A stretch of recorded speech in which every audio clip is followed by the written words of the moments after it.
guys, Caramilla here from Asleep at Last. Welcome to another one of my videos. So the title of this video is it really a phase? So I hear this comment a lot. Oh, it's just a phase, it will pass. Oh, I hope it's just a phase. Oh, it'll just be a phase. It won't last forever. This used to drive me mad when I was a parent and my children would go through something. People used to tell me, my family, friends, health visitors, doctors would say, oh, it's just a phase, so it's just a little phase, it will pass over. It used to drive me mad because I'm a problem solver, I'm a fixer. I want to know, how to get rid of this. To me, it was a problem. Whatever they were doing that's different to what they were doing now, to me, it was a problem and I needed it gone. But sometimes there are genuinely things that babies and toddlers go through that will be phases, and by phases that means what it suggests, it's a temporary period of time. But how do you know when it's a phase or not? So in terms of time, I always say if it's been going on for longer than 3 weeks, it's more than likely not a phase. And if it's been going on for months, it's definitely not a phase. And if it's something that's been happening on and off more often than not, then again, it's most likely not a phase. So the phase thing gets blamed for a lot of stuff that isn't necessarily a phase.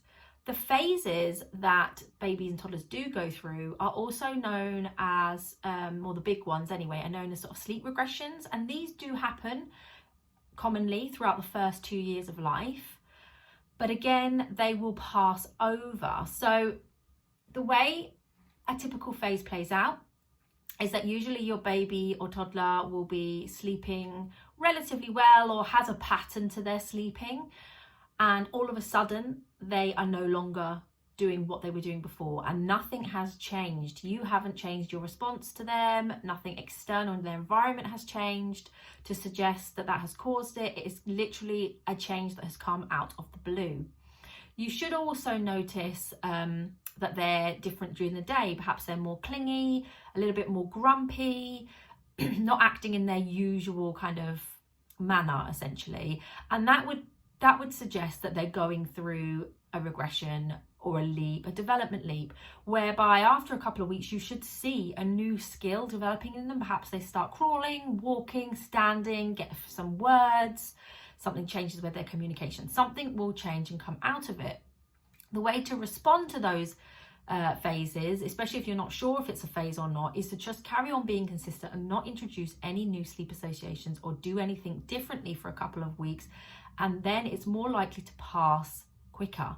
The problem comes when people don't realize that it's a phase or get impatient with it being a phase and then start introducing new sleep associations or start responding differently to how they were before.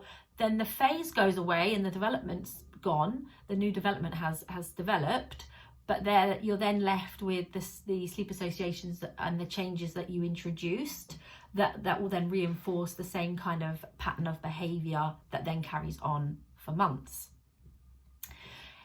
How to know when it's not a phase is if you know that something has changed and that has potentially caused it. And usually parents know what this is, but they're kind of doubting themselves. So if you've changed them from a cot to a bed, for example, and it started happening around there, if a new sibling has come along recently, or there's been other changes in the household, perhaps you've even just moved house, then that would suggest that it's something else that has caused the protesting or the peak of separation anxiety. Maybe they've started going to nursery recently.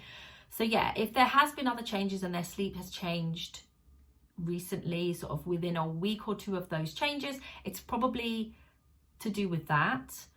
And again, they may just need some reassurance, some extra reassurance for periods of time, because babies and toddlers do need that. Sometimes they go through, separation anxiety will peak and tail off throughout the first 2 years of life as well. And they just need a little bit more reassurance.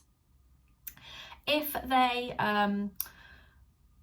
you've suddenly started assisting them to sleep, say they were unwell, this is very common, and so you ended up taking them into your bed for a week until they got better, and then they haven't really slept well since then, or perhaps they just had some separation anxiety and were begging you to stay with them, and you ended up staying in the room, and now you can't get out of the room, but now they're waking up more and you're needing to assist them more, and this wasn't happening before, so it's completely new, and how have we got to this place? Then it's probably that. So think back to what you've done differently that has contributed to this association, which would then potentially contribute to extra wake-ups as well. And that's how you know whether or not it is a genuine phase. And also be aware of when the sleep regressions are, when they typically happen, so that you can think to yourself, oh, okay, they're coming up to that age where there is a regression, so this is probably what it is.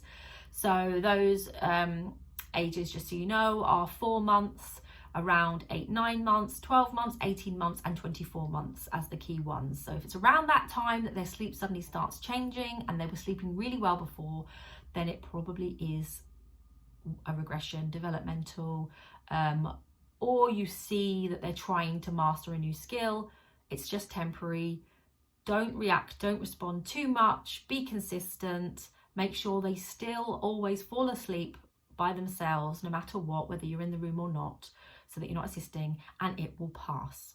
So I hope you found that useful, guys. Please hit like if you did, and remember to subscribe to my channel to be notified of when I do new videos. Thanks for listening, guys.